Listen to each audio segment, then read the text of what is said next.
Watch this. No way!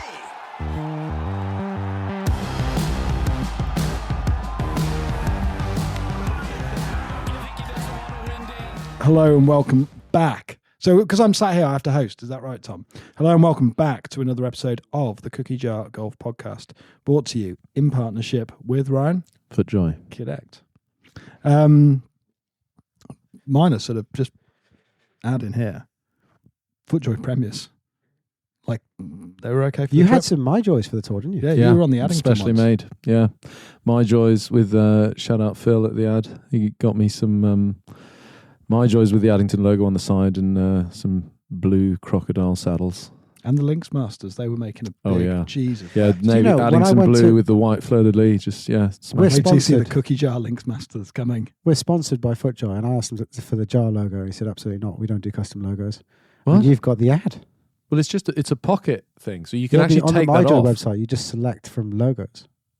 You 100%. I've seen I'm loads sure of you can. I custom think he was Lynx just Masters. trying to tell me. I think it's to trying do to one. fob you off because you. I think this is when you'd already taken 30 Scotty Camerons out of there and Yeah, I think I don't know. half of their marketing merch. Right. Oh, look at that. We just So, changed the gents, this logo. is part 2 of the podcast. For those who have listened to part 1, you'll know where this is going, and for those that you haven't, head back, listen to part 1, then listen to part 2, or listen to them in reverse. Or watch, Yeah, because this is all recorded in the new studio.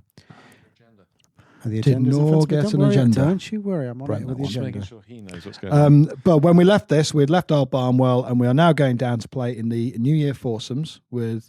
We were very kindly invited by Will Smith and Colin Sheehan from the Mhm. Outpost Club Thank you. for a 3-day event there, which, having heard about it, is meant to be absolutely exceptional. And I'd wanted to see a Hoopy Match Club for a long time, and also Tree Farm, and then get back to Atlanta in one piece and back home safely to see our wives that we're looking forward to seeing us. I think it's fair to say by this point. Now, I think we've done a pretty good job of colouring in Peachtree. I think we've done an okay job at colouring in Barnwell. For those people that are unfamiliar with a Hoopy Match Club, Yeah. the premise, what it is, fill them in. Do you want to go for it, Ryan? I can start. I think. Because I think what I've noticed since we've come back is that some people go, "How was a hoopy?" because they know all about it, and then there's lots of people who go, "I don't know what you're talking about." Yeah. Well, we're going to maybe butcher some of these facts, but as far as I know, Colin and Will had this idea to basically do this club that was all about match play, and had found this site, and the place got off the ground and is successful, has members, but the whole premise behind it is that it's a Gilhance golf course about, what do you say, like 2-3 hours south of Aiken in Georgia. Georgie, hop back across there. And it's on sand. So you've got 22 golf holes, was it? I think so. And so they've got effectively an 18-hole golf course and what they call the whiskey loop, which is like these extra holes plus like alternative playing angles for some of the other holes. So you get Which quite is a very different clever. experience, but quite cleverly done from relatively like few additional holes. And so it's a lunch to lunch experience is the main thing that they promote, where you're effectively everybody's staying overnight, and you are encouraged to play match play, and the person there's no tee markers or anything. The person that wins the previous hole chooses the playing tee for the subsequent hole. It just works. So the whole great thing's fun. geared up for match play. Yeah. And anyone who's listened to the Colin Sheehan pod we did about middle of last year, Colin's got a real soft spot for places like Rawson, Georgia, British and the British and the golf British culture, club yeah. culture. And I suppose, having heard about it, I didn't really think too much about the British take, just the fact that this was a really innovative club. The whole idea being that we're really comfortable. I told my mum what it was about, and she said, "Well, but surely if it's only match play, they can't get a handicap there." The members, I was like, "It's okay, mum. I think we're okay. I think to be fair, they'll be okay." But this whole idea that you just solely double down on match play, it's not a stroke play golf course. You're not going to mark your own card, and this idea that all the tee boxes are. It's not interchangeable, but you can play holes from 150 back or 340 back. There's so taking many it options. to its extreme. Didn't know what to expect. You can choose the way that a hoopy is set up. If you wanted to choose to tee off from in front of the green, your opponents have just got to sort of Yeah. take it. If you wanted to make it a chip off for 18 holes, Yeah, you wouldn't want the walk, but for sure, and the way the holes are designed, which there's the old adage that the best holes are half par holes, and with that in mind, even on the scorecard, they quite uniquely, I think, have got Decimalised it par. says 3.5 Yeah. or 4.5 on the half par holes. So really leaning into that kind of, Well, it's not about stroke play. This is all about match play. Amazing. I think yeah. some of that. I think it's 15. I don't want to jump ahead too far, but 15 on the main routing. I think it's 15, maybe 14. I think the reason it's got that is you can take it up to like 150, or you can play it back at like 360. Yeah. So it is actually, you can play this as a 3, or you can play this as a 4. Yeah, so the whole idea is that par's irrelevant. It's quite, dare I say, fashionable today at the moment. Say par's irrelevant, match play, and all that. And I think, to be fair, we would all say that that's the sort of style of golf that we really enjoy. But it's doubled down on it, and it's to the point where, like you say, all the stationery, everything is just curated to a very, very high spec. That unbelievable little onion logo, you touched on it with the lunch to lunch. So the whole thing's configured with communal seating, long tables in dining room, a big sort of U-shaped bar that everyone sits around. They put snacks on. And because it's lunch to lunch, the way it works is essentially there's no sort of cash or anything changing hands, or no bar tab. All the food and drink is pretty much just sort of it's covered within that visit. One fee, and you effectively within that have your 24 hours of unlimited golf, all food and drinks, and your overnight accommodation all included in just one fee, whether you're a member or a guest, as far as I know. And it just works phenomenally well. It is just curated, isn't it? Because when you're on site, like you're not, like you said, there's no money changing hands. You're at the bar, you want a drink, they get you a drink. If they refill, you don't have to ask. Or after 7 p.m, you just go and make your own drinks. Well, I don't know if 9 that's, p.m. maybe. Yeah, I think I don't know if that's like an official policy, but certainly the thing I love about it as well, and going back, touching on this like overnight stay thing, is that whereas at another club, you'd all be in your separate groups, all having food at different times, you get there and you're told dinner's at 7. And it doesn't matter whether you don't know anybody or you know everyone, you're all going to be in the bar at 6:30 having drinks, all going into the restaurant at 7 o'clock at the same time, sitting down at the same time, and just the atmosphere is just next level. And our accommodation was actually inside the clubhouse as well. So it's just, it's not like you're not leaving the premises, you're not leaving the building. The bunkers. The bunkers were brilliant. Yeah. Down sort of underneath, it kind of ran, I imagine, the length of the underneath of the clubhouse, and was it like 20 rooms down there? Next to the gym. Yeah. Next to the gym, which communal showering and everything like that. But it is actually a very modern take on, if you think about the sort of great ancient British clubs, they all tend to work on some form of a timetable, whether that's, we stop serving breakfast at 10:30, or lunch is served between 12 and 2, or the clubhouse shuts at this. They all sort of run with a familiar timetable. And what that does is it just puts it back in where, it's good. You know how the order of day runs. And it keeps people together. Yeah. Even the communal showers, it's like it sounds ridiculous, but it's like it's a thing. It's part of the experience. And I was told, and I don't know whether this actually went into the designs and stuff, but I was told, there's these communal showers because they basically want you in the communal spaces, so they don't want you hanging around like having a shower for 20 minutes. It's like staying in your room. Yeah. So instead of at least in the clubhouse rooms, there's a communal shower instead of a shower in your room, supposedly to again encourage more of that communal experience, because they want to get you back to the bar quicker. We'll touch upon the golf course shortly. I'm certain this is going to be the first of many digressions on this part, I imagine. It was in the communal shower when I go in, towel, I'm about to have a shower, that I stumble upon almost the finest conversation about shower pressure in history. So a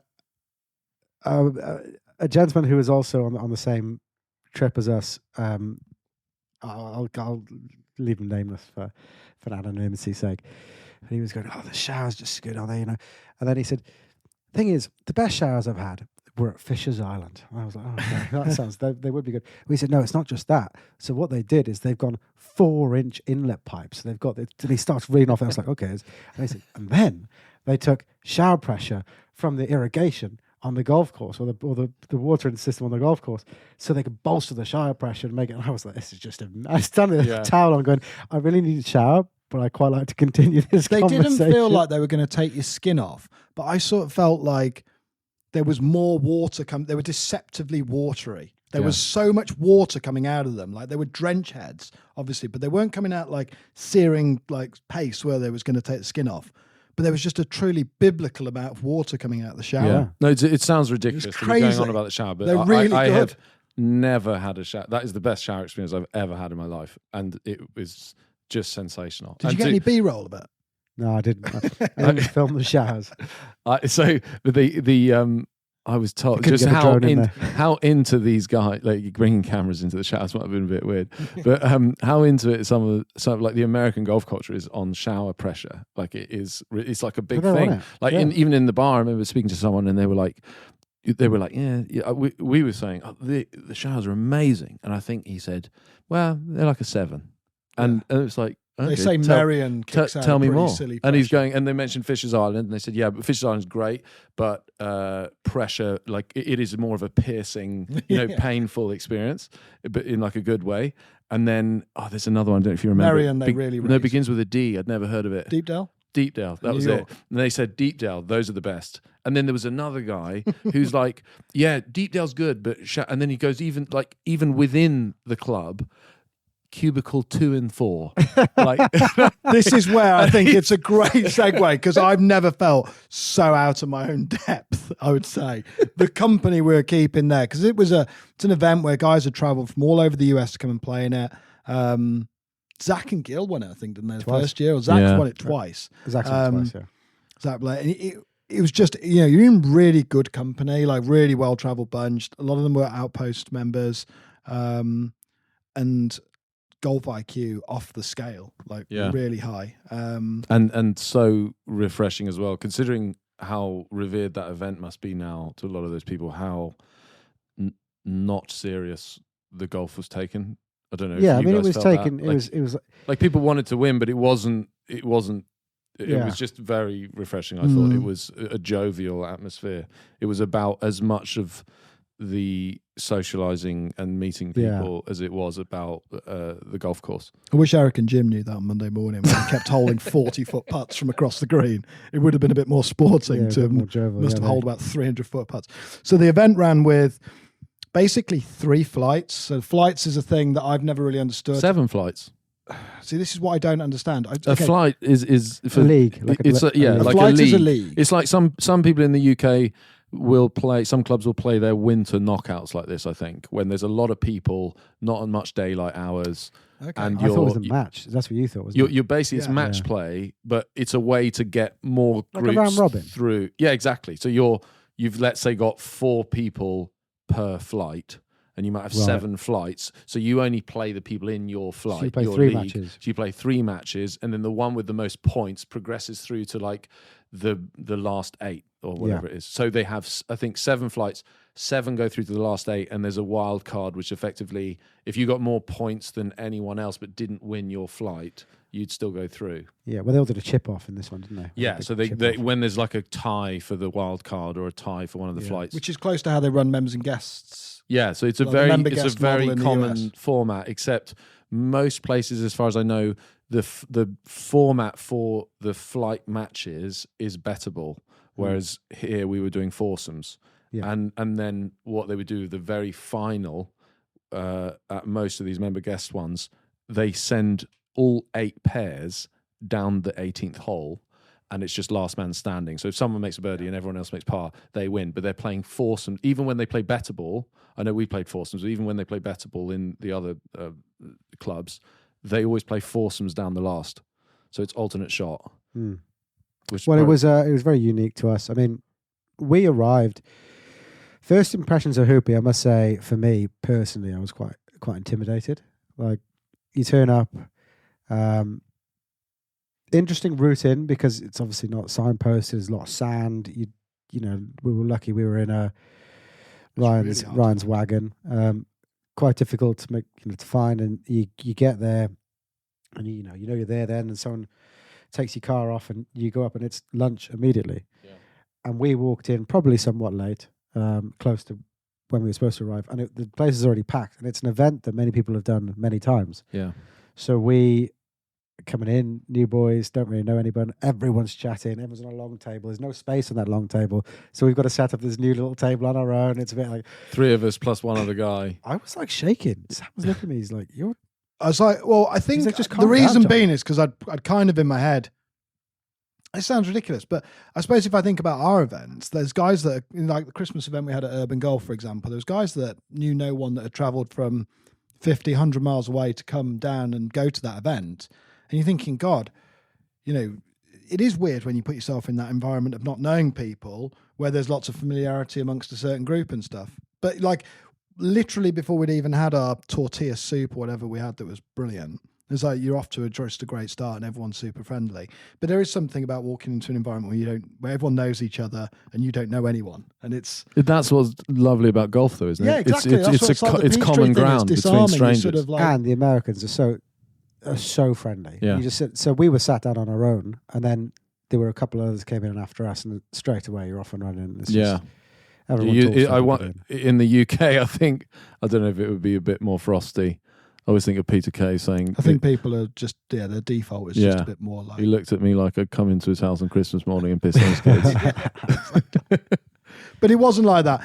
So the event ran then basically 3 foursomes matches played over the Sunday afternoon, Monday and Monday afternoon, with a final to be played on Tuesday. Yeah. Now the Tuesday morning, the weather was really biblical on Tuesday, and they knew this a long way coming off. So there was a lot of like questions about how the final was going to be played and all that kind of good stuff. But then on the Monday night, there was the big college finals. Yeah. And I just saw in the emails lots of talk about Bulldogs and stuff. Go Was it Michigan against Washington? Yeah. And Georgia have won it the last 2 years in a row. Correct. And I guess Georgia got knocked out in the semis. So I had no understanding of how big college sports were in America, though. Oh, yeah. I mean, I didn't know, massive. but There's 120,000 seater stadiums. It's like bigger than the pro in some cases. And outside of like the sort of the main conurbations of like New York and LA, like college football in many parts of America is actually bigger than NFL. Yeah. It's like, That's what you just said. Yeah, thanks. Sam's got this thing. I then try and resell it as my own. But it's like, Repackage it and recycle it but as it's your own. bigger than, like, it's just crazy. I can get my head around it. I've got a friend who tells his other mates anecdotes in front of him at parties just brilliant. to drive him nuts. Yeah, it's fine. I'm going to start doing that with you. So Georgia, apparently the year before. How did you get on in your your matches? I think we were undefeated. Maybe the last Because you one got we through, had. didn't you? Well, I was through to the final, yeah. And you were playing with Will Smith, the organizer. Yeah, the organizer, not Will Smith, but the Will the Smith. actor. If you know, Will you know. Will Smith, the actor. Yeah. So the finals foursomes down the 18th. Everybody watching. It's great fun. I mean, it's if you can ever have an event where there's a whole bunch of kind of woke golf crowd, like-minded people standing around watching like a bunch of their group coming down in an event there's some like friendly competition. It just doesn't get better than that, I don't think. Yeah, it was like you say. It was the camaraderie was really good. Like you couldn't move for interesting people. It's everyone you spoke to has got a really interesting story. I mean, I wish our golf was the standard of yours. We won our first match. We actually played okay, to be fair. Yeah. We didn't play great. I mean, I think our first match played against Alex Holderness and John Bourne, a.k.a. Holderness and Bourne. Very nice chaps from New York. Purveyors of great clothing. They that was a bit of a pillow fight, I'm going to say. And we snuck through. Tom Hold, there's this thing about like being a bit stoic, isn't there, on the golf course? I think if you're British, Tom's hold from off the green. We both got probably 25, 30 feet from just short of the 18th green. It's just on us by like a foot.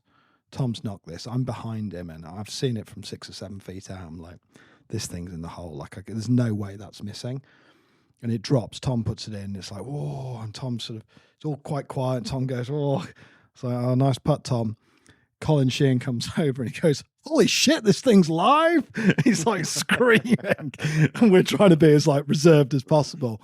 So we ended up sneaking that match, and then I think we played quite nice in the afternoon and the next, both rounds the next day. Yeah, I needed a couple of transfusions to get me back on track. There was a few. You went a bit dodgy, missing for a few. dodgy swings in there.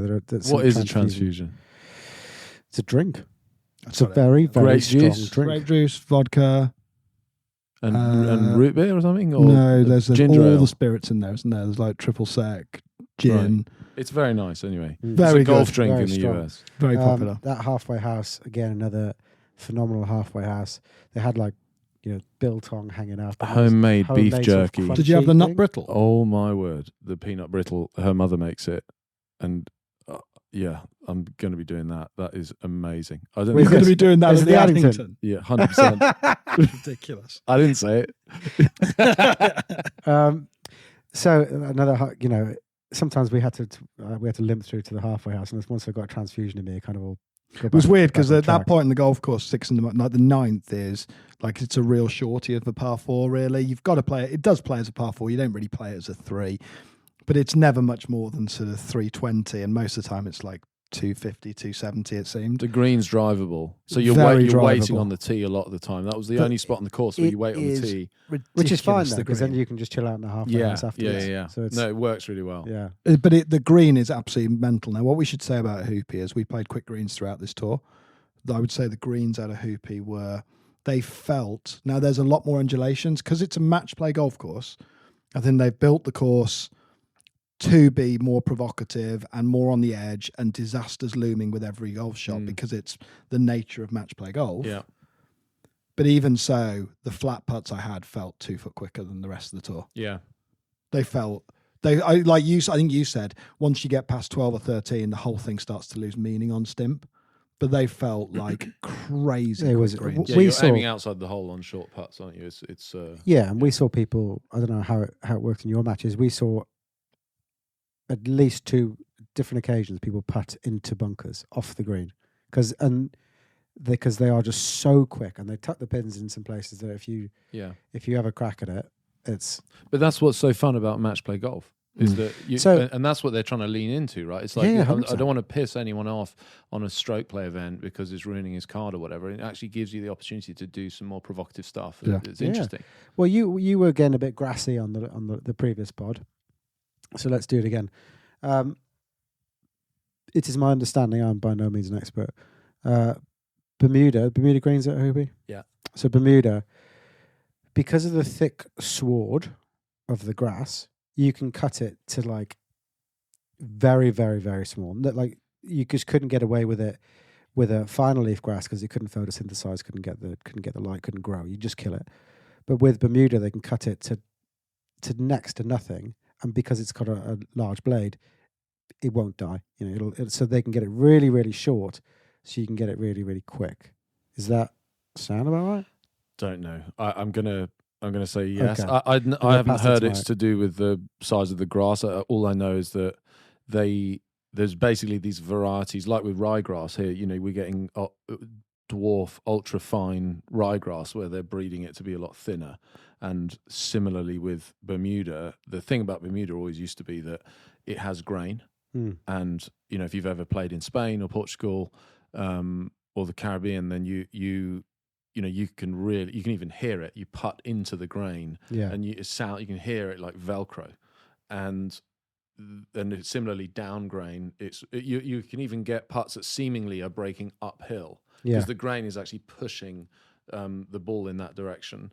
And these ultra dwarf Bermuda strains now are getting to the point where, especially when they just go in, because they get a bit broader as they get older, but they seemingly have almost no grain, and that is just getting the performance of these greens to just next level. And I think with Bermuda as well, the other thing is I think requires a lot less water than other grasses. Dormant. So what's that? Certainly when it's dormant. I mean, Yeah, well, you'd have thought so for sure. And it's also got. I mean, people talk about fescue having like a woodier thatch. I think it's the lignin. It has organic matter, but it's actually a better kind of organic matter. It's like a woodiness, I suppose, that gives it its firmness. And Bermuda, I think, has like a similar thing. Like you can feel it when you try and repair a pitch mark, right? It literally is hard. Like it actually hurts. Well, one, you're barely ever repairing a pitch mark. Yeah. But when you do, it's actually difficult to repair. And I think the only times you ever really get that is probably on links courses out here in the summer. So yeah, you get, I think we mentioned it on the last pod, it seems to be more receptive on long shots and basically not receptive at all on short shots. So there is that difference, whereas I think our grasses are kind of more similar through. You can't spin them in, can you? Like I think Peachtree, bent grass, you can chip from the edge and you'll get a bit of check on second bounce. Yeah, you will get no check on these greens. It doesn't seem like it either. We're very little. We're just not that good at golf, probably. But yeah, probably. But you're not. Still, like even at our level game, like you just notice a massive difference in no spin. But we left this on the 9th, and that green, if you take it, was so quick. You I think we put it on the sort of front middle of the green, just off the tee. And you'd think, probably got 30 foot or so for eagle. And I think was it me this one? I pulled the putt. No, because you put us on the green. I had the putt, but it was a hair left, and it was like 60 feet left, and it was. Oh, that was the finished. First day. Sorry. Yeah, but it was because we played it a few times. It was so undulating and so quick. Same green. The next day, you drove the green. We had an eagle putt. And because it had like a kicker in the middle, like a big ridge that rose and then ran to the left, and beyond that it all ran away, that I knew if I got it over this ridge in the green, it would be impossible to keep it on the green, short of going in the hole. So you're thinking, right, I now need to putt to the left, so it goes round this ridge, so we can hopefully two putt from wherever I leave Sam. I mean, it was strategically 3-putting. I found on a couple of them. That's an edge case, in fairness. But when you got on the green, it did feel like your battle's not done. This isn't a case of just lag it up. It's a lot of fun, actually. And I think in a foursomes dynamic, it adds another completely other dimension to it. To your point, I wouldn't want to play stroke play around there because it felt like it was crazy on the edge how quick those greens were. And I think they set it up differently, though, Yeah. Like that was set up for match play, which it is probably every day. But I mean, just to touch on some general points about the golf course, like again, but native sort of sandy waste areas like to the sides instead of having grass, tree lined on almost every golf hole except the first 3 play. And I think there was a discussion when they were building it, I guess, as to whether or not to go out to this side of the course. But basically the whole golf course has kind of a bit of like a character which is different to the first 3 holes because you're playing around this lake, which is much more open. The holes are wider.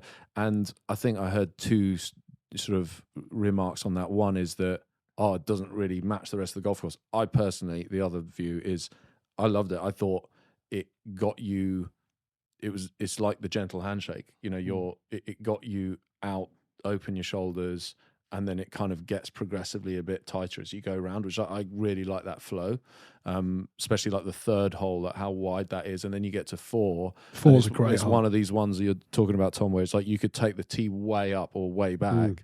And I think then from 4 on, you start to see what the course more becomes really on the rest of the holes, which is more tree lined. And weirdly, like I remember when I think I said to someone, like I've been to Africa this year for the first time for a wedding, weirdly, and I said to the caddy, it's like weirdly kind of looks like Africa, like the trees are seemingly like old trees that are really short, like they're not growing super tall. And I think it's something to do with the sand. It's like lack of fertility or something, and they never get very high.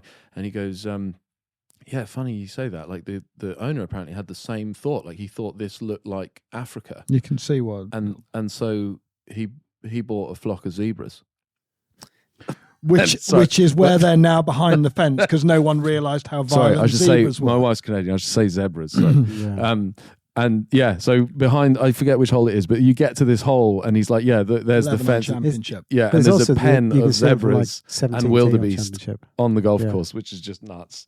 So that I think that's something that just goes completely missed for most people that go play that golf course. So on the championship routing, you've got holes 2, 3, 4, and 5, which you'll only play on the championship routing. And then the whiskey routing has A, B, C, and D. And when you play the 10th, this sounds a bit protracted, but I'll get there eventually. 10th on championship, you just turn right and you play that as a par 5. The 11th, it was like a long hole, I guess. Or you play the whiskey routing, which goes left, and you play A, B, C, and D. But the real genius about how it's constructed is that for all the holes that you play on both routings, depending on the the hole it is that you're playing, whether you're playing championship or whiskey routing, the tee boxes a lot of the time are radically different as well, aren't they? Yeah. So it's genius how what would that be if there's 22 holes but 8, so you've got 14 golf holes that are used every single time you play the golf course. Of those 14, a huge number of them tee off from radically different It feels like a places. different golf course. Yeah. Yeah. And yet they've still made the greens work in completely different. Yeah. And I'm sure that, you've got quite slopey contoured greens and it's quick and fast, and therefore there's always that strategic element to it. But it was really clever. Yeah. Like really, really clever. And I suppose, gun to your head, do you prefer championship? We played championship or whiskey routing and whiskey routing twice. So we played whiskey twice, championship once. I don't know if I quite like the quirkiness of some of those whiskey routing holes. They're a little bit like the green on A is nuts. Yeah. Absolutely. Yeah, that's incredible. The little half Nuts. pipe. Yeah. And it's Yeah. like a racetrack. Like Well, that apparently was before they bought the site. It was previously, I think, some other developer was trying to make it into a golf course, and it was going to be like a racetrack and golf That's course right, or yeah. something. And there was like this actual part of a racetrack that they built, and it's this banked corner. It's and a speedway thing, they isn't like it? kept that as part of this green, and it's just a nuts green. crazy. And then you play B up over the tree with your second.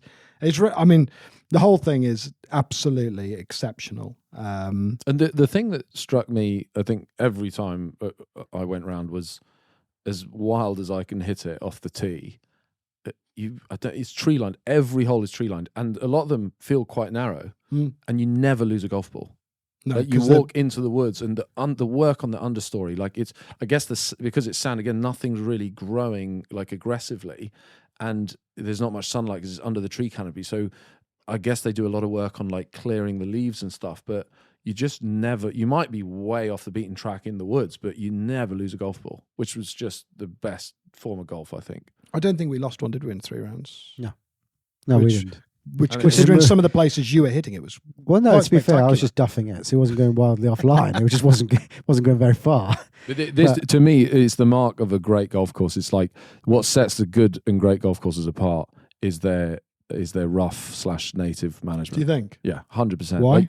Because it's Just another level of attention to detail. yeah, and it's actually really expensive. Like if you go and look at some of these older links courses that now with fertilizer and irrigation, they've got effectively what they were probably like the old course, let's say, used to just be wall to wall, semi rough, managed by animals, never losing a golf ball.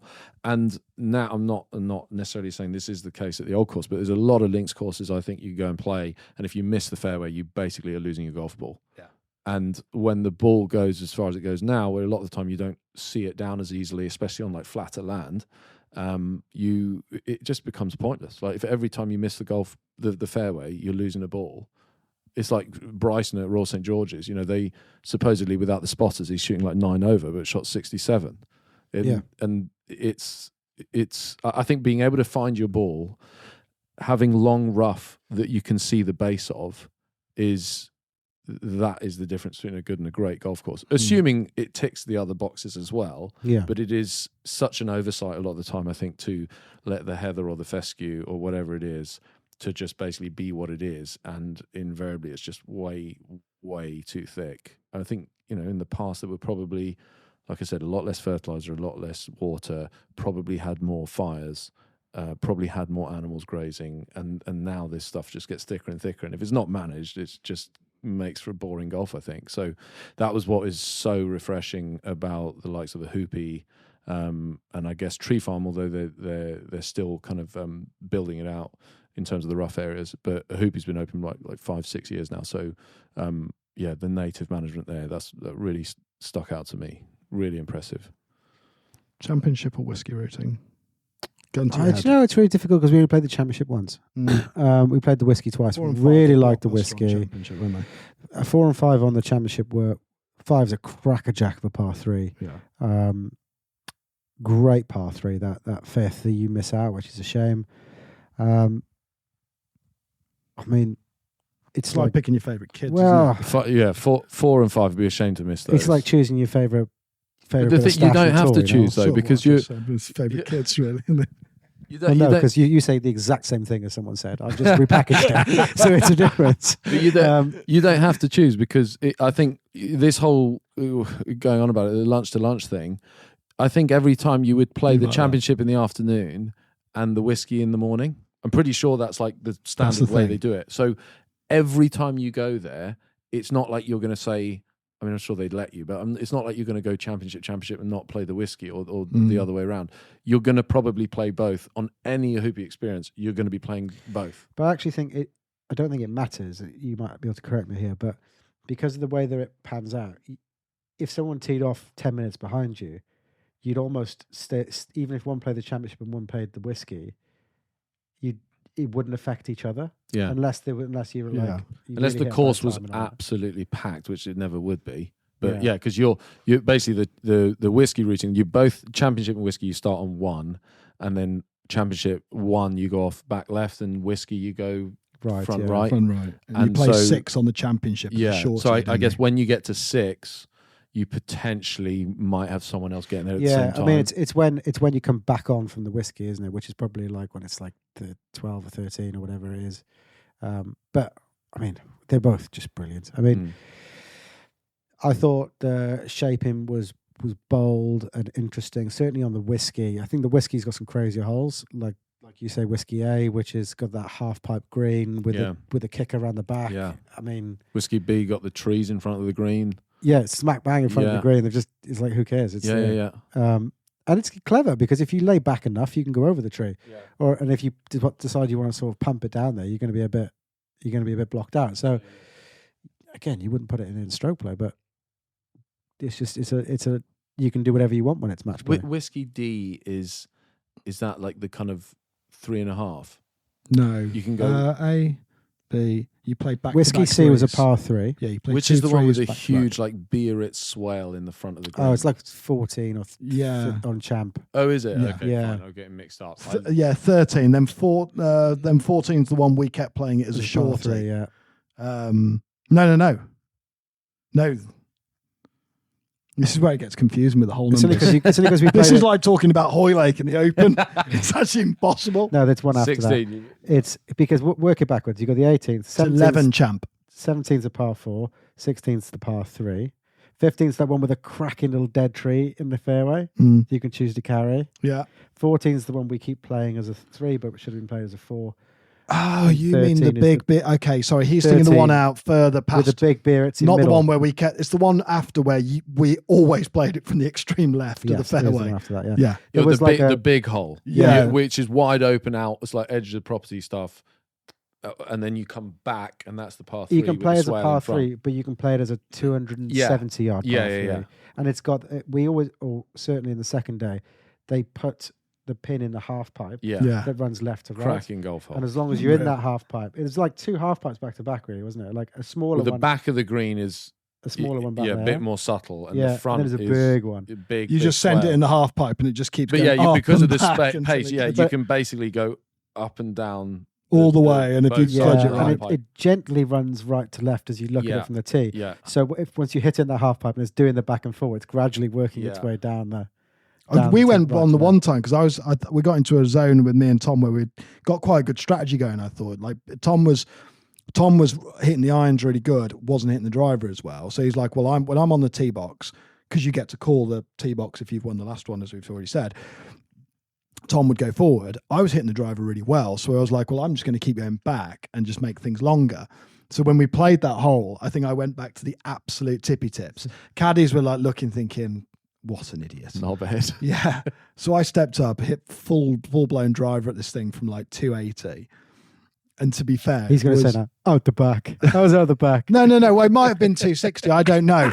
But it doesn't really matter the yardage, but I absolutely pulled this thing off. Because when I saw the caddies 50 yards further in front and this guy going, okay, we'll go all the way back if you want, I thought you've really set yourself up for a fail here. Like, you look like an absolute That's knob like when you top wait it. on a par 5 for the green to clear and then just top it. That's usually my. But it pitched, my didn't it? top Absolutely pitched. right by and then just ran through, to be fair. It just ran through a bit. But that whole dynamic of thinking about how you want to play it, and I think it just adds a completely other dimension. Any other parting thoughts on a hoopy before we... You've talked about lunch to lunch. I feel like you want to talk about it again. No, let's not do that again. No, it's not that. It's just that, we were there for an event and it feels like that's what the place is designed for. Yeah. To have 60 people, whatever it was, on site all together for the same event. It feels like that's when it really comes into its own. I'm sure it's amazing if you're there just with like your own group of 4 or whatever, but I feel like we're very fortunate to have been able to experience it at You see it, and I think Sam has really got to cling on to the memories, because Sam certainly won't be invited back after nearly burning down the clubhouse. That What fire happened? pit. Well, the fire pit was going, and like there was a few guys who. There's something about fire and men, isn't there? Well, we were talking about this where Like we've all got I some said to innate you, pyrotechnic sort of. but bringing it back to Pyromaniac. You're not a pyrotechnic, you're a pyromaniac. that's explaining things, isn't it? Pyromaniac. But we're sat outside. There's a fire pit outside. This is the other thing in the States. They Pyrotechnic. love fire pits. And we were out there, and they're letting you build your own fire. And Sam went and found the pile of wood. So they're quite clever because they give you a pile of wood to build your fire with, but the pile that they give you is actually quite small, so you can't make the fire too ridiculous. And Sam, I think, saw out of the corner of his eye where they were restocking from, so went to get more wood than really we were sort of being rationed at the time, and the fire got to some obscene level. And I think the lady actually came out and said, "Okay, No guys, more. I've been cut off from the bar before. I've never been cut off from the wood pile." But Well, thing is, we've talked about the temperatures. It's like the waste management, but with fire. The temperature swing in these states is enormous. So at night where it's like -2, -3, and it can be up to 20 degrees in the day. We were around that fire in the dead of night. yeah, it must have Stripping been like 1 down or to 2 our degrees. t-shirts Yeah. because Sam's fire was so low. But It's actually really high. That everyone I ask, bring it back to the Addington as soon as I can. I see stuff like that, and I was like, "Oh, that'd be great to do that," or like with the porch or whatever. And the answer is always, "It wouldn't work in the UK because the temperature." But we sat outside all Very night, cold. like you said. It was only 2 Yeah. degrees. The UK It was rains, though. probably colder than it was in the UK. Yeah. So I still don't understand why we can't do stuff like that here. I just think there's a much bigger Build it and they'll alfresco come. nature out there. Like I think that's more hardwired into. If you had a fire pit at culture. Blackwell overlooking the 18th, you don't think we'd go and sit out there? The No. thing they do, though, No, I don't. in the UK, and this comes back to the service, in the UK, if you did have it, it would sit there unlit, and because it would take ages for someone to light it, no one would do it. In It's America, a ceremony. they've lit it for you, Yeah. right? So it's already done. Idiot proofing it. So the experience is there to be had. So of course, like moths to a flame, we're drawn to it. Whereas, no doubt, as I said, if you did it in the UK, it would be staff. Well, they wouldn't light it, and then of course you wouldn't be bothered to go and light it. There'd have water in the bottom, all the Yeah, wood would be just wet, be minging. and it I'd just take wouldn't it- work. So I'd take it one step further. In the UK, we'd light it once, and then we would never clean out the embers. It would just be like ash pile in the corner. wet. That we'd be ash. looking at going, someone should really clean that. But it's a big thing, isn't it? Fire culture over there. Yeah. And I started to really get into my stride on that second night at Hoopy with that fire. I remember I was at another club. I was at Sand Valley. It was a public course, and every lodge has its own fire. And I was like, "What? How do we light the fire?" It sounds like a stupid question, but I don't have matches or anything on me. And they say, "Oh, you just pick up your phone and press, Pro Shop or whatever, and they will send someone." And sure enough, the guy comes out on the quad bike and lights the fire for you.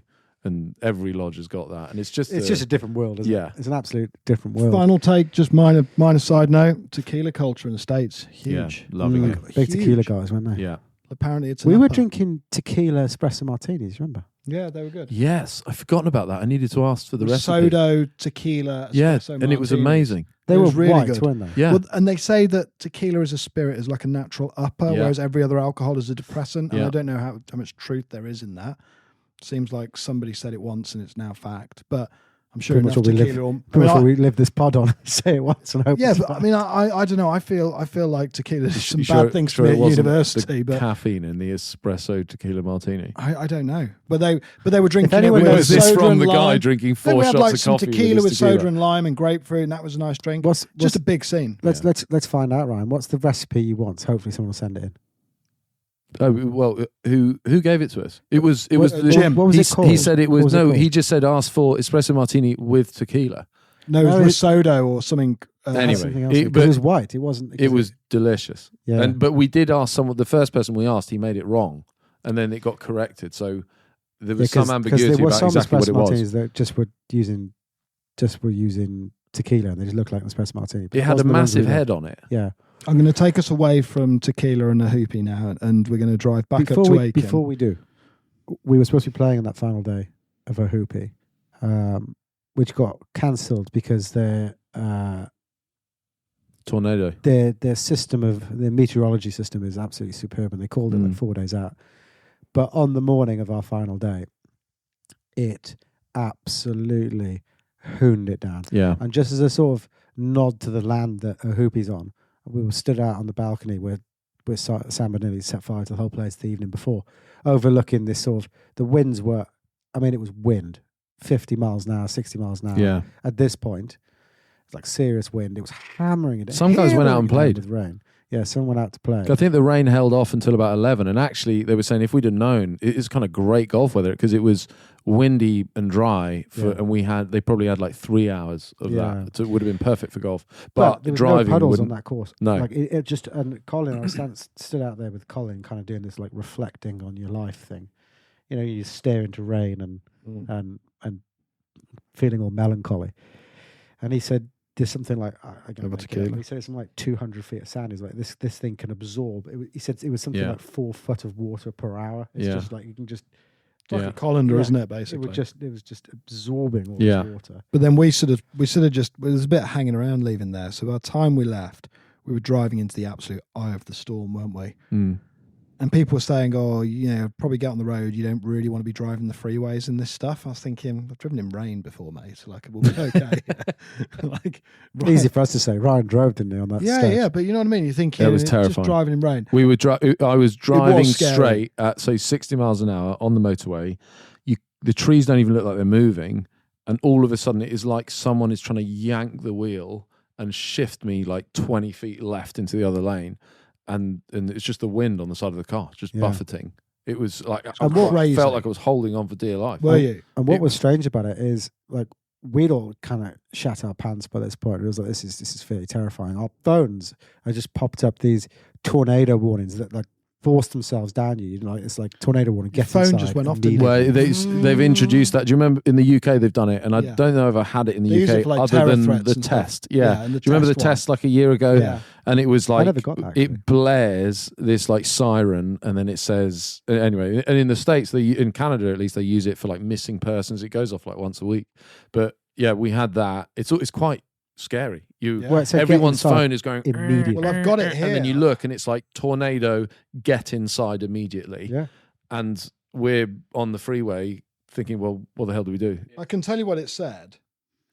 Public safety alert. Augusta, e.m.a Augusta. / a tornado watch has been issued for Richmond County. Seek shelter indoors in an interior room immediately. Do not go outside. If you are outside, seek indoor shelter immediately. If you're in a vehicle, pull over and seek shelter. Continue to monitor local news and EMA social media. Right. So at this point, we are in the car. We are in Augusta, and we had set the sat nav to Palmetto because we were hoping, probably optimistically, to play Palmetto. Shout out Brooks fairly for optimistic that at this afternoon. And we're like, we need to seek shelter. We're in Augusta, and like, what the hell do we do? And I said, well, we could go a bit of a pilgrimage to where John Daly sets up at the Masters every year. We could go and hunker down in We All Needed Lunch, Hooters, Augusta, which we did. Some brilliant chicken Some wings of the there. finest. Chicken So wings. I was a bit. You thought it was apprehensive. a bit stupid. I think you thought we were going to a strip club or something. Yeah, I was a bit apprehensive about going. I was like, well, I don't understand what the obsession is, boys. You boys have obviously done it before, but I've never been. the wings Yeah. I mean, it sounds ridiculous. Quite but sensational. the wings are very good. And actually, then I think we found out from everybody else at the bar when we asked them, like, how serious is this tornado warning, that on the nothing, like, don't pay One any of these attention every to couple of it. weeks. Yeah. It's just And to be fair, people were still driving. The weather was absolutely biblical. People seem to think, I think over here, maybe with the Hooters stuff, that it's like the first time I'd ever been there. Obviously, it's famous for having scantily clad barmaids, but actually, they're like really family joints as well. So you'd see like a retired couple going out. No for one lunch. would believe you trying to say that. No, you but wouldn't. But the you'd thing see is, like a we were married, there. married, there's people on 60-year-old couple. dates. There's older couples with their kids. Yeah. Like it's a lot of the time it's like the local place to go eat. The one in Augusta's a bit different because it's such like an icon for the Masters Week, Yeah. right? But anyway, wings and beer. And then we tried out the other one. So we got chatting to some locals in there, and they're like, "What are you guys doing? You playing Augusta?" No. Yeah. We said we're here to play golf. And they're like, "Oh, you playing Augusta?" Isn't it I funny how actually said to- non-golfers always assume it's easy to get on Augusta? They're like, it's like all the people that I know that don't play golf that saw I was in Augusta. They go, "Oh, did you play the golf course?" I'm like, "The one on TV," and I'm like, "No." No. Well, it was no 50 chance." mile an hour wind. The rain was, I mean, it was like crazy wind, rain rather. And there was obviously thunder and lightning. So, and there was public safety issues. And I said, if like a tea time came up now and it was your only chance, would you go and play? To go and play still? Augusta. You'd be like, yeah, I'd still do it. Of course you would. So I'm not sure I would. So Ryan's there You debating. really this. wouldn't. No, I mean, you're literally taking your own life into your hands. No, Are you? Ryan's certain that Augusta National has got a lightning mitigation Systems. system. The Yeah. LMS. They just put up like a bubble and it's just sun Yeah. shines in It's there. all these fake trees that are actually metal that are It's lightning. like Truman earthing Show. points. Yeah, Yeah, it's full-on so Truman Show. manufactured. It is. Yeah, well, I guarantee there's some sort of lightning mitigation. But system. that was a fairly scary thing. Although seeing all the locals in Hooters just seemingly completely unfazed, and you're like, I think we're the only people panicking. Every time, like, we just keep running to the window and filming it. Well, They're the all room looking was at like shaking, and Yeah. you couldn't see past like 2 meters outside because the rain was so The thick. screens went off. Yeah. All the screens in I there think- were off. I think though we were thinking it was going to be like Twister. Yeah, we You were know, expecting and to the whole- see the thing coming out of the sky. Yeah, and the Yeah. whole building be to be taken up into a vortex. Yeah. Whereas I think what they're actually really concerned about is flying objects. Yeah. So they're just Yeah. saying stay in the middle of a building and you'll be okay. Yeah, And that's yeah. why everyone sits in the middle and it's all cool. Because it's not like these things are built out of brick either. Some of them are quite flimsy units. Yeah. And then so we kind of got through that and that stopped and we thought, well, tornado seems to have passed now. So should we go play Palmetto? Yeah. So, So- get to Palmetto and it's clearly Everything's shut. closed. I Yeah. mean, to be fair, No it was a one's day there. to close the course, wasn't it? Let's be brutally honest. Yeah. But we had a nice time. Feel like we should probably do a little nod to the Wilcox in this, staying at the Wilcox. Yeah. When I went to Aiken 5 years ago, it was like, this is a really storied hotel. And we managed to get quite a decent rate there, actually, didn't we? I think Yeah. January being a bit off season. It's a legendary hotel. Yeah. Well, it's the local bar restaurant, I guess, for like the Yeah. local area. Everyone, it's like the nice place you would go and have a drink before dinner, or the nice place to go and have dinner. It was too nice for us to have dinner. We always decided wings, but Yeah. we could have The atmosphere in the lobby, because there's no like desk, is there? yeah, and then they had always had a pianist or something like that going. It was very very civilized. Well, it's nice because you come back after dinner and it's all the people, like the town folk from Aiken, that have got dressed up for their nice evening out and they've gone out to the Wilcox for dinner and drinks. And you're coming back to your room and that's going on in the lobby. And it's and because the lobby is also the bar and seating area for people having drinks. It's just, there's a really cool vibe in there. Getting home and you then have a choice. It's like, oh, should we have one more drink or do we go to bed? And it's just a lovely Whereas spot. usually hotel lobbies are just the most sterile, Oh, yeah. horrible Yeah. environments to sit and drink in. 100, yeah. Whereas there it was like, oh, this is just magic here. So it's such a nice place. And then the next morning it's wheels up and going to Tree Farm. Tree Yeah. Farm. Now- So you have been very keen to get us to Tree Farm. Yeah. Yeah, well, full disclosure, I'm a member of Tree Farm. I have been since, I guess, it's started getting built. Okay. But, When did you join? Christ, I'm going to say 2021.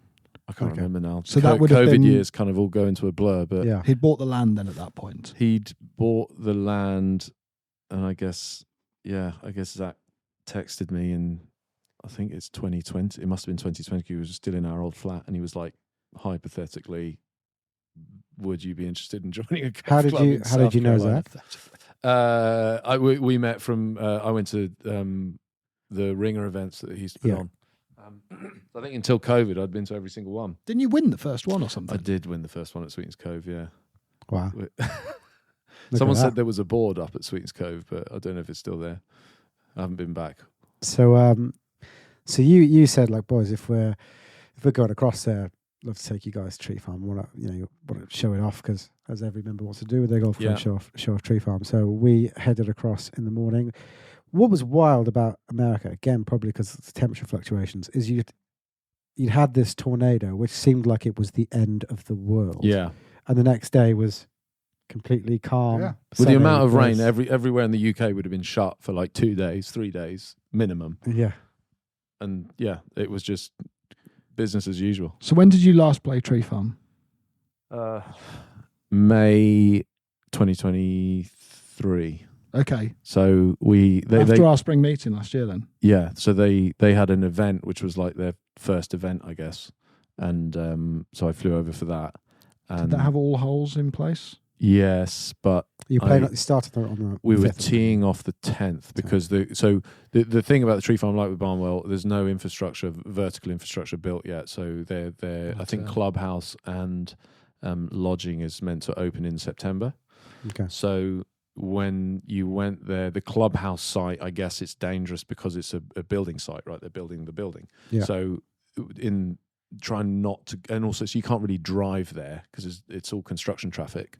So to keep you away from there, they were starting us off the 10th. So this was the first time I would have played it, teeing off the first.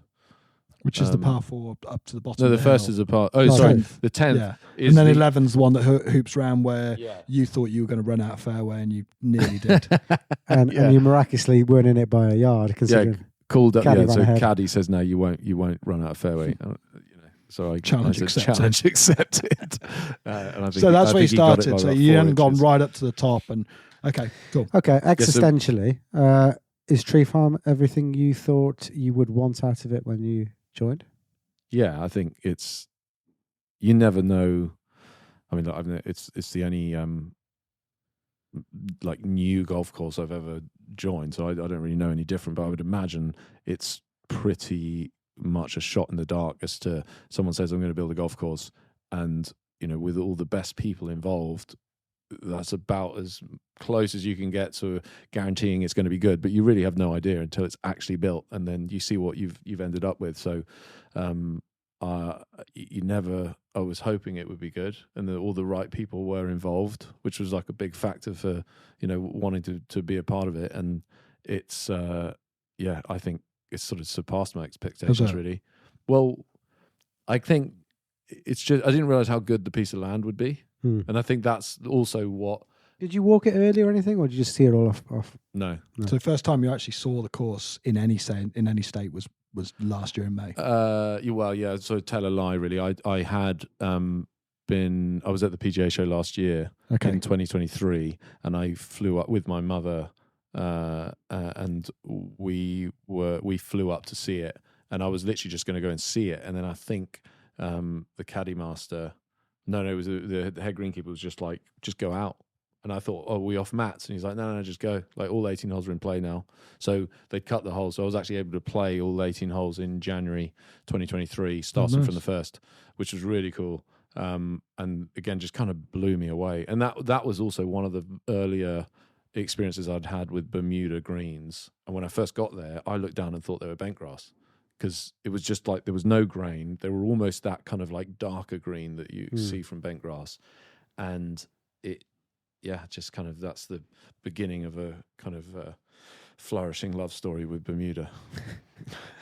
So we turn up. It's similar to Old Barnwell in the sense it's got kind of mobile facilities right now for changing your shoes and pro shop.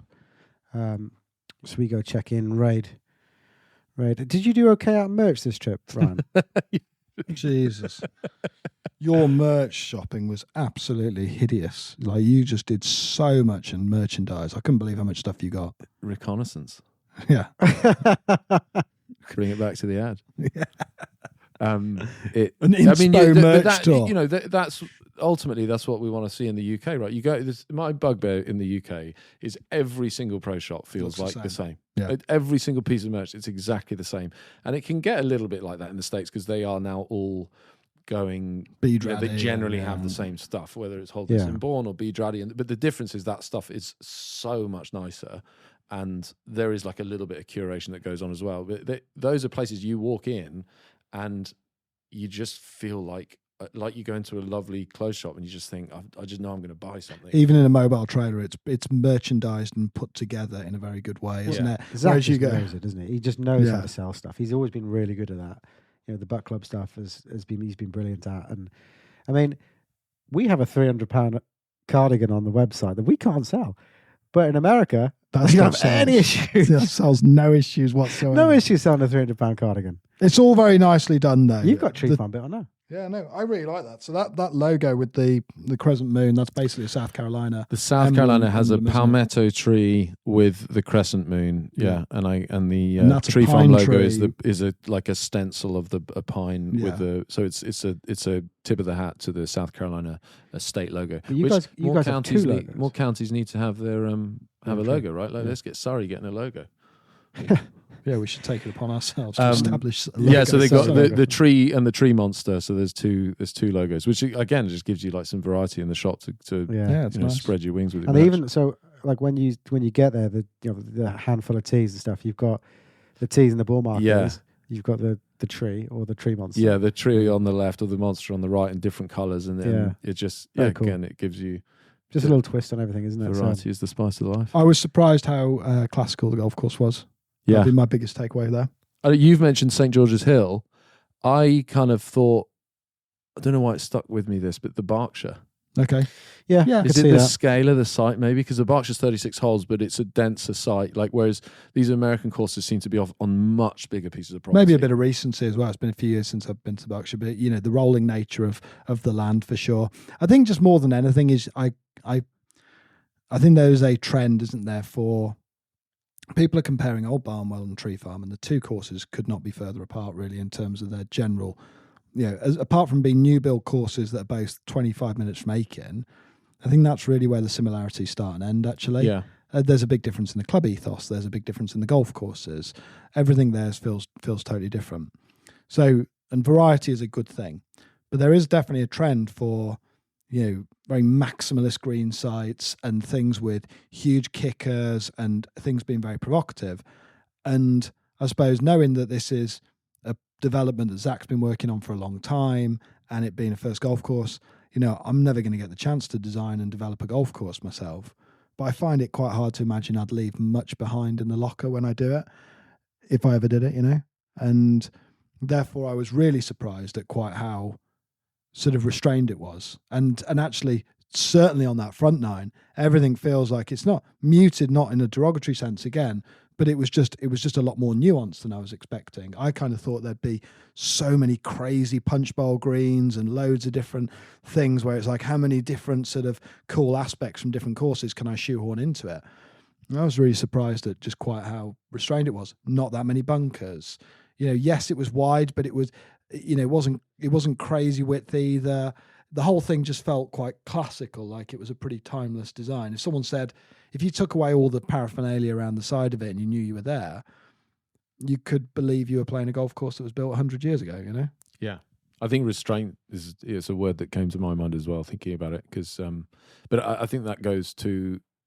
I agree with you as well. It's a classical golf course. Reminds me more than anything we played. Reminds me of what we have in the UK. Yeah, and I think the land being so interesting is what allows you to do that. I think if you've got a flatter site, or even on a given hole, if the hole's flat, you're probably going to see more bunkers, right? Because you've got to do something to, otherwise it's just to create visual interest. Yeah, or even to create strategy. Where if you've got for instance, if you have a dog leg, even without undulation, there is inherent strategy in that, like you're going to take the corner on to get closer to the hole, or you're going to be wide and you're going to be further from the hole. So as soon as the whole shape and ground movement starts to get more extreme, I think you have less need for bunkers, and you probably are just kind of predisposed to not having to do more in terms of shaping. I think what they did really well, if you look at Peachtree, which we talked about in the last pod, there's a lot of like you drive to the top of a hill and you go down a hill, or you play up a hill, and the undulations are very much sort of in line with where you're looking. You hardly ever play across them. Tree Farm seems to me that loads of the holes are placed on ridges where there's fall-offs to a side. Right. Like you can think of one, you play over a valley, but it falls off to the left.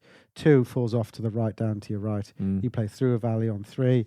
You play 4 falls to the right, through a 5 valley falls to the 4, left. 5, there's a drop off to the left. There's loads of there's that, they're not back-to-back 5s, but there's a 4 and a 5. They play like, par 9. I think it's around the 2. 8 and 9, is it? 8 and 9. So you're thinking 7 and 8. 7 and 8. No, 8 one, and there's 9. a big 8 drop and off 9, to your yeah, right.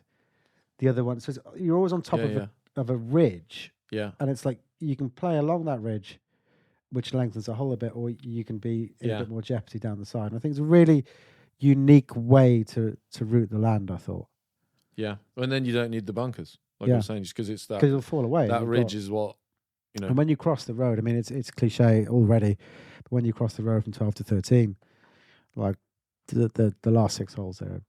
Blockbuster on there. Yeah. Well, that, if you are going to compare the two, I think if you're thinking about it like the kind of the whole picture, the album, the music album, the flow, I think there's the crescendo and the kind of finish, and that all feels more like the whole is better at Tree Farm in my mind, but not biased. No, other opinions are available. We need to get Ryan into Blackwell so he can be as biased when he talks.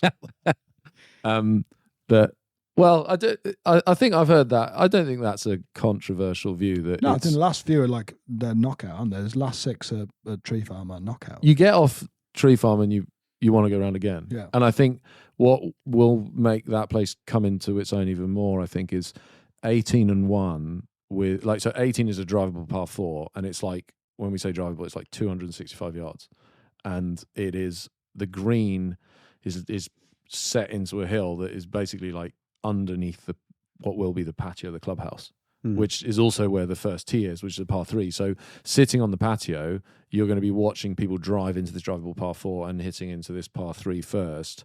And equally playing down 18, you're going to be playing into a bit of an amphitheatre, drivable par 4, with everyone in the clubhouse overlooking your shot. And I think that drama is going to touch a little bit on what we had at a Hoopy, with that kind of camaraderie with everybody else on site. So I think that's going to be really special. And I think I had heard it said that Zach was quite keen that if there was a playoff, that it's a par 3 playoff and everyone's watching it from the clubhouse, because it's going to be the first. So there's a lot of thought gone into it. A lot of thought. Yeah. What did you guys think? I loved it. No, I loved it. I loved all of the courses on our trip. I mean, this goes without saying, but we are immensely thankful and extremely lucky to be able to play these places, because it's not easy to do so. It's not, there is a cost barrier to it as well. So we're extremely lucky that we've managed to do it, and we've just been so blessed with the courses we were able to play. I think they were all. I'd have loved to have played brilliant. Palmetto, because that's not necessarily it's a private club, but it's a lot more. I think it's a little more minimalist in terms of its approach, isn't it? It's much more centered purely around the golf, and it's not a new development. And I thought that would, and I'd have loved to have seen Aiken Golf Club. I'd have loved to have gone there and played. I've only played 12 holes there because I was trying to chase for a flight. There's loads of courses. But that's like $30 or $40, and I think that would have been a really neat contrast. I suppose very lucky to have gone and played. 4 absolutely world-class courses. Yeah, there's loads of places that people were talking about, like Congaree or Savannah came up a lot. Yeah. The chalk mine, I'd love to have played that. little par 3 in Aiken. I've never played Palmetto. Would love to have gone to it, but I think we need to put to bed a little rumor that I spread with my caddy. Was it you that spread this, that I'd never shot under par?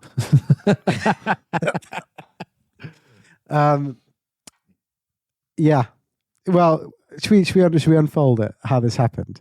Yeah. So Sam was going really well around tree. You're Park. having a belter. Like you I was were playing well. Yeah, really Sam well. was playing great. What was he, To be 2 fair, or I 3 putted the under? lights out though, didn't I? 2 or 3 under at one point? I think I was 2 under, maybe 3 under at a point. I was putting really well. Like even when I was in trouble, do you remember I'd like box a 20-footer for par out of nowhere or something? Yeah. Then you got up guys are and down double on bagging with 12 your caddy, right? Yeah. And so his name was Ryan. Ryan was my caddy. He was Yeah. an all-world caddy. Yeah. By the way, all the caddies we had You on and this me trip were were. double bagging with Okay. Grayland. Yeah. So you're I think you were telling me and Ryan took us aside on like the 16th hole and go, Sam has never shot under par, and there's a theme in all of his rounds that he usually is 2 or 3 under par and gets to like the 16th or 17th hole This isn't and true. just melts down. There's a He bit, said to yeah. me, That's not true. walking up to the 17th, he goes, I think something bad's about to happen.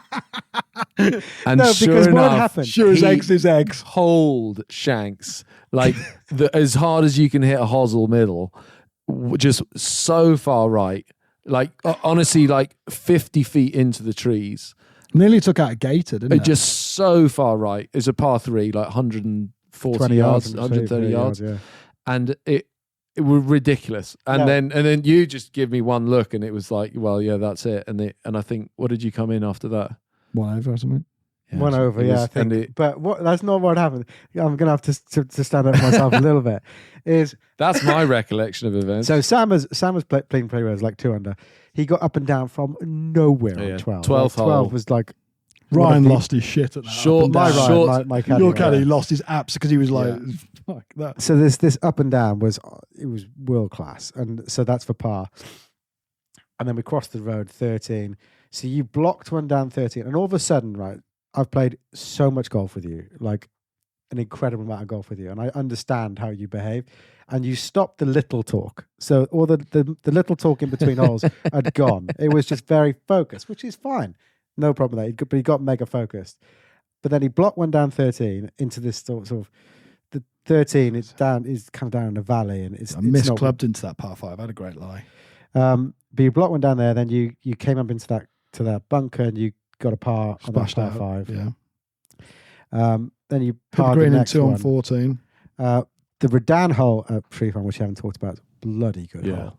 I think it's 50. That thing could have run down Most close. like Redan recreations don't really feed the ball No. that well, and that So then one I just think you works parred that? so well. Yeah, I did. I mean, I was unlucky that ball didn't quite release down into the. But it was Play a all bit getting like all closer. the conversation had gone. Then we stood over. Hadn't gone. I think that's a little Yeah, unfair. he was getting very serious. It was getting very serious. Then There was 16. no longer the joy had Don't left. stoke these flames. 16. Do you remember the drive on 16? He stood over it for ages, talking about what club he should hit. Do you remember? It was ages. Really, And it was No, like you're rough- about the second shot when I was trying to cut one No, out well, over the drive first of all, and the second shot. and then mate. second you were an eternity. Yeah, And yeah. we were all there, and I was like, "This is Yeah. getting very serious. Something's going to happen here."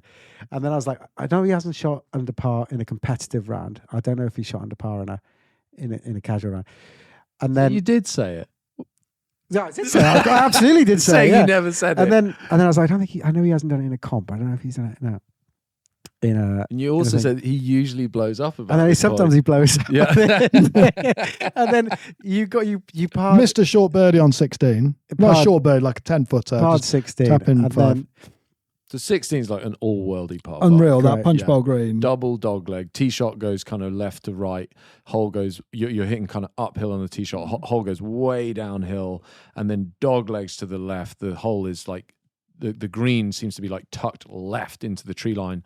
And then it's like a 2-tier green where like both sections are big punch bowls, and you can basically putt in any direction and get it to the hole if the pace is right. Nothing like the 16th of the Addington, but in some ways, the grandeur of the hole is a bit like the 16th of the Addington. Yeah, tee to green kind of. Hmm. Yeah, I can see what you're saying. as is the 15th at Barnwell. Really like the Which 12th turned at out the Brian modelled the green side on the Apparently. approach there. But I should caveat this with, and I feel like I'm defending myself, but I also feel like I've done my friend a disservice. Is that we had decided to put cards in, so Yes. that was going on your WHS, which is where my Yeah, my it's thing was like quite coming in. motivated. This 'cause would it's have a been toughish your first course. under par card going on WHS. Yeah, probably. So I think to be fair, like we were trying hard. When we were hitting our own ball, we'd sort of put cards in, which we actually do need to do with the circuit it's quite a Blackwell. difficult task. And it's like, I don't know. I think sometimes you think of it as a bad thing to want No, I to do play not. better. Like I feel like if I got a score, it's very rare I've got like a half decent score going. So you're like, yeah, I want to focus. And when I focus, I do invariably play better golf. But then I've been doing stuff with the irons, with all this, like trying to, maintain the angle and stuff. I've got this 9-iron in my hand on 17. You were getting Ryan going. He was like Ryan was hammered that one. It started with that 3-iron on 6, didn't it? Yeah. But yeah, I played quite nicely around there. I felt like the golf was all right. I just hold a ton of putts really around Tree Farm. Threw a shank in. It's just like, and that 18's an uncomfortable one because really I should have been hitting the 3-wood, but I was still a bit unsettled with yeah. So the shank on the 17's last. gone straight right on this short par 3. And then 18, 265-yard hole. And you and I thought think I'm have gonna hit hit- like pretty good shots, Tom. And then you've gone I didn't way remember. right I into tried the to trees. chip a driver down there when I could have just Ryan- bludgeoned a My 3-wood. Ryan, as he's dressing the ball, my Ryan goes, nope, this isn't going to be good.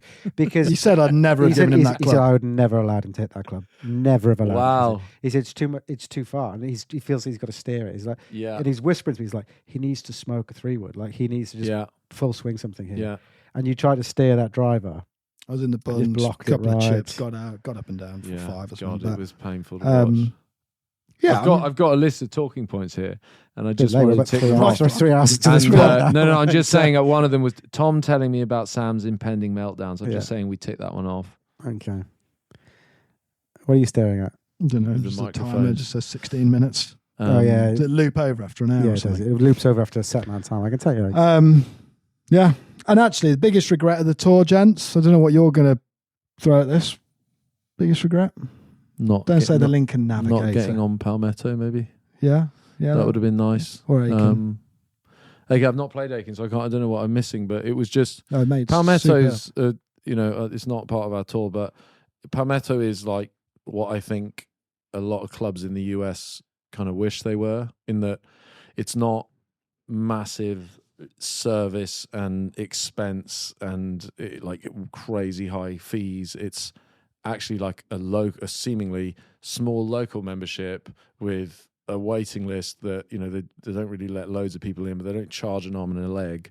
It's just hard to get in, reasonably priced, and a phenomenal golf course, and like no frills even in the clubhouse. Like they don't really do food. They've got the hot dog roller, doing that, and Beers they on don't have a porch. liquor license, which in the States is different to here, where like if you don't have a liquor license, it just means no hard spirits. Whereas they serve beers in cans, nothing draft. So everything's very simple. And sitting out on the veranda there, watching people come in on 18, which is like a drivable par 4.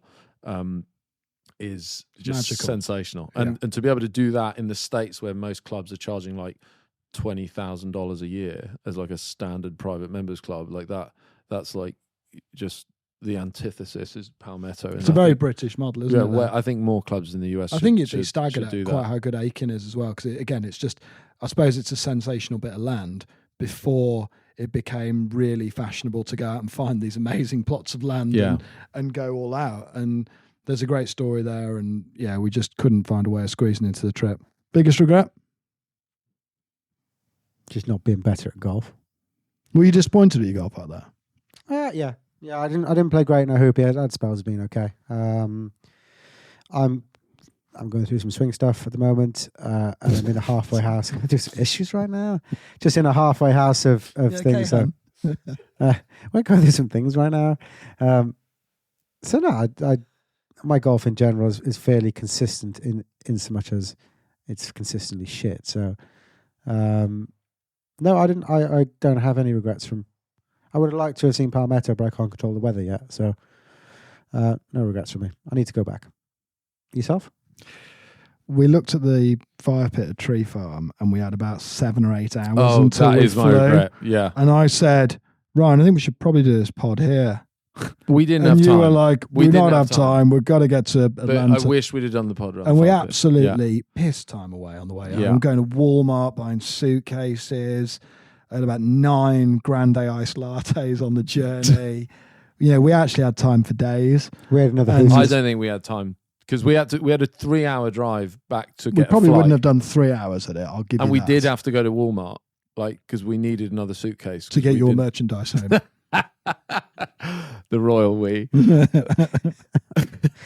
But no, lasting memory. What's your one lasting takeaway?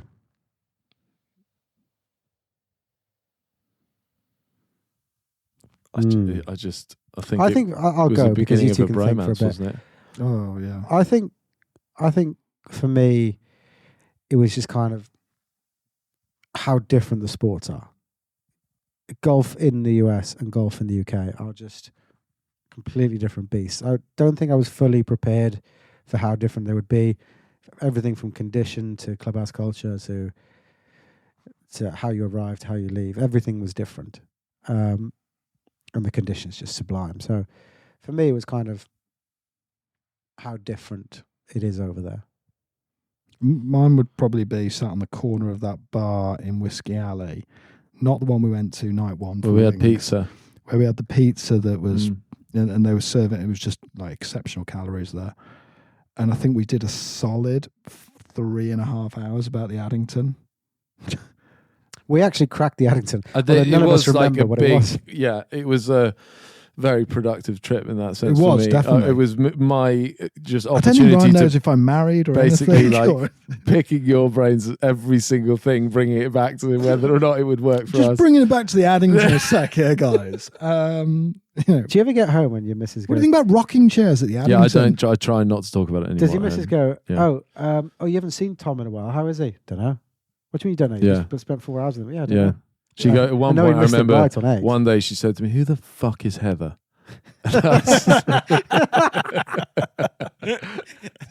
Lingle Bell. Yeah, exactly. Wild. Or Your memory? I think it was. I mean, I do. Yeah, the moments in the car with you guys. It sounds corny, but yeah, They were the that was that kind of made the trip. The moments in between. Yeah. That was, we could, if you'd have just plonked me on the first tee every day and played, it would have been a bit soulless. Like it was, East Down and what Van, makes whatever, these trips quotes is and- it's travel broadens the mind, right? I mean, you're seeing new things with friends, and I think that's as big a part of it for me as any other aspect. Yeah. Talladega Nights quotes, Eastbound and Down What does quotes. your Jesus look like? My Jesus is, I'm front row to Leonard Skinner concert, like hammered drunk. Was he wearing a tuxedo t-shirt? He's wearing a tuxedo T-shirt because it's formal, but it says "I like to party" because I like to party, so I like my Jesus to party too. Sorry, I'm sure you guys been There dying was for me to so get much that. of that. Yeah, There was so much the of southern that. accents. I think we were basically speaking in American accents all the time. The southern drawl is like the southern hospitality is spectacular. It is. Everyone's walking in slow mo. We had the same caddy for 2 days, 3 rounds at a hoopy. And on the third round, it's like we'd spent a lot of time with this dude at this point. And he comes up to us. He's fairly comfortable at this point. We've already asked him to be best man at the next wedding, that sort of thing. And he said, I got to ask y'all, what does cheers mean? It says cheers. That means thank you when you say cheers. And we said, what? Do we say that a lot? He says, every single time. Like, cheers, cheers, cheers, cheers. So in the end, it was like every time he gave us one, we just go, appreciate it. Appreciate it. And he was like, cheers, cheers. But that's I think that Talladega how much Nights you quote use about like the hammered drunk thing. We must have said that 100 times, and then that was when you're 3-iron on the 6th, and Ryan goes, "You hammered that," like in like the exact same voice. I think Tom and I were just pissing ourselves laughing. I had to explain it to him because otherwise he thought like we were making fun of him or something. But yeah, after that he brought out hammered basically every time you hit a good shot. After that, Hammered. Hammered. But anyway, I hope you've enjoyed 3 hours roughly of absolute drivel about the 4 world-class golf courses and the bits in between. Any parting gifts, or are we all good to go? I think that's been plenty. Read up about the Addington. Until next time. Adios. This